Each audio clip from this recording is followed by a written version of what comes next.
Rawteur. Basically, he wants the Oscars to change their requirements so that in order for a movie to even be considered, it would need to be in at least 2,000 theaters for 1 month.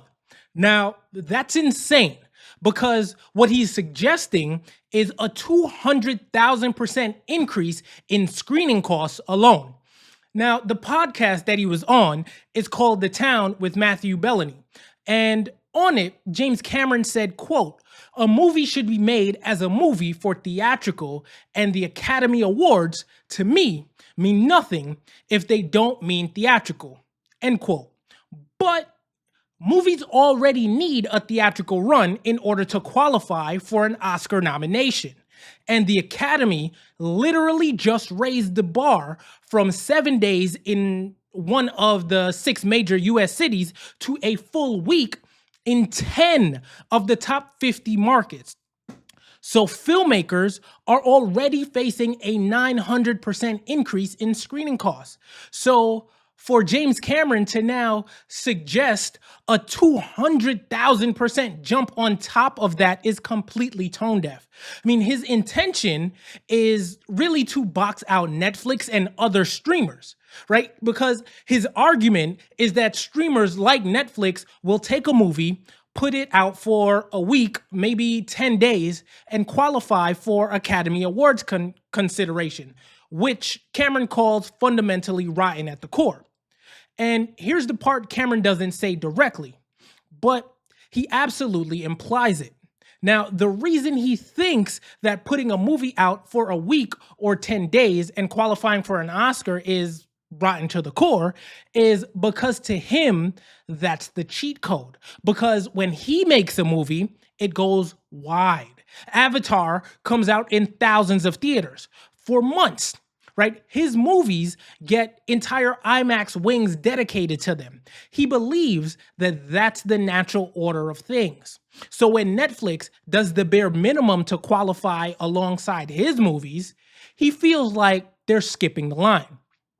Right? He sees it as streamers not earning their spot in the race because they didn't play the same theatrical game the way that he did. So when he calls the Netflix approach rotten, what he really is doing is defending a system where the only films that count are the ones that can afford to play by his rules. See, he's holding up his own distribution model as the gold standard because that's the system that keeps him funded. And anything that doesn't match his level of spending is automatically less legitimate.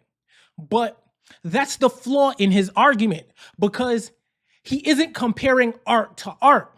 He's comparing budgets to budgets, right? He's comparing the reach of the biggest director in the world to the reach of a streamer that greenlights everything from micro budget indies to mid-tier dramas. Now, under the standard that he wants, current Oscar winners would never have even been considered. So like Moonlight would not have qualified. The Hurt Locker would not have qualified. Lost in Translation and No Country for Old Men. None of these would have qualified. They all would have been blocked before anyone would have ever saw them, right? So when he talks about protecting cinema, what he's actually protecting is big money.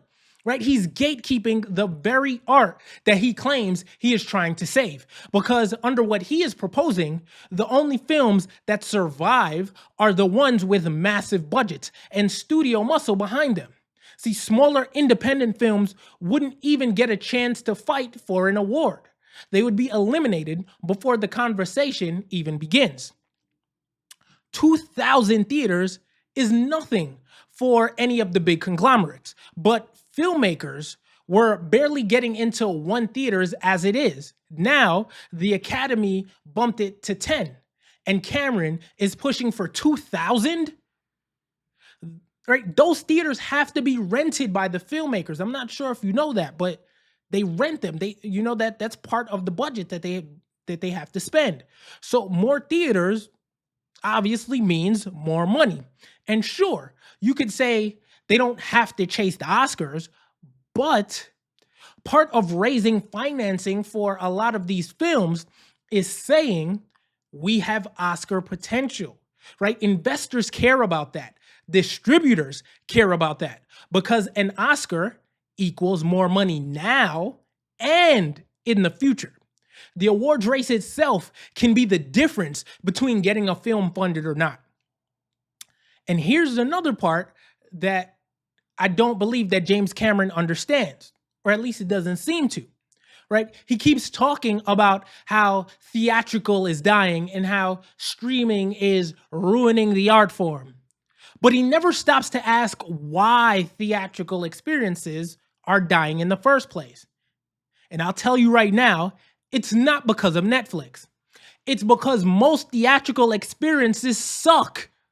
You walk into a theater and the floor is sticky. Your foot gets glued to a piece of popcorn syrup. Someone is chewing like they haven't eaten in 12 days. Somebody else is texting. A kid is kicking the back of your chair. Someone couldn't find a babysitter, so their baby's in the back crying. And if it's date night, congratulations, because you just spent $50 or $60 to deal with all of that. And that's before you even know if the movie is any good. If the movie ends up being mid, well, that's how your night turned out, just mid. That's the whole experience. Meanwhile, at home, if the movie is mid, we just switch to something else because we control the setting. We control the comfort. We control that night's entertainment. We don't have to gamble. But Cameron is not talking from the viewpoint of a normal person going to a normal movie theater. He's talking from the viewpoint of James Cameron watching movies in private screening rooms with perfect sound, perfect temperature, and nobody's baby crying behind him. That's not the world the audience lives in. So when he says theatrical is the real battleground for art, what he really means is the theatrical experience for him, not for us. And let's be real, if your movie is actually good, people will show up. I mean, they show up for Avatar. They show up for big budget spectacles. His movies already dominate theaters for months. So if that model works for him, cool. Nobody is stopping him from releasing theatrically. But he wants to force everyone else into that model, even when the audience has made it clear that we're comfortable watching things at home right now. Not everything, but a lot of it. And he keeps saying streaming pulled the rug out from underneath Hollywood. No. Streaming pulled the rug out from underneath a business model that relied on us spending too much money for mid experiences. People didn't stop loving movies.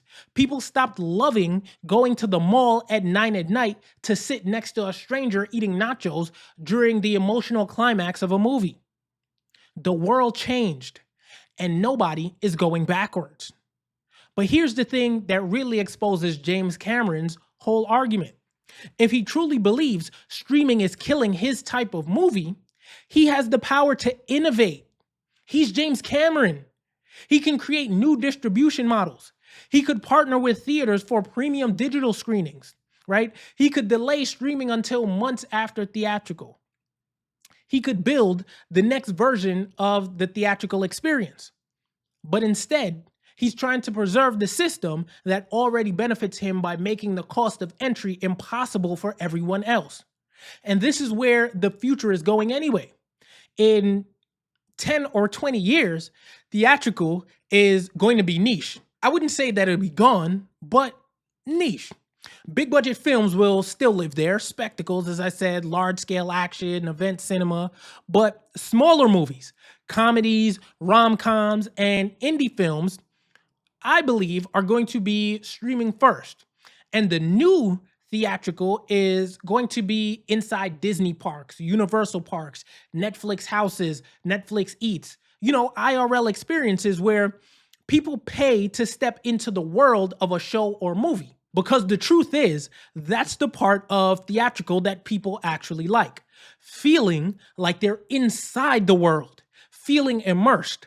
A huge screen used to be the way to do that. Now theme parks and IRL pop-ups do it way better. So people will watch the movie at home, then go pay $60 to walk through the world in real life. That's the future. And the only reason Cameron is fighting so hard is because his movies are the kind that used to own that world. But now he has competition. He's not just fighting Netflix, he's fighting the entire shift in how people experience stories. Bottom line is, some people just don't like going to movie theaters, period. And no amount of gatekeeping or financial hurdles is going to force them back into those seats. So trying to change Oscar rules to protect a dying business model isn't going to save cinema. It's only going to price out the creators who actually make the movies that win hearts, win awards, and win cultural moments. So what do you think? Do you think James Cameron is overreacting, or do you think he actually has a point? Let me know in the comments below, and for more industry insights, check out this video right here.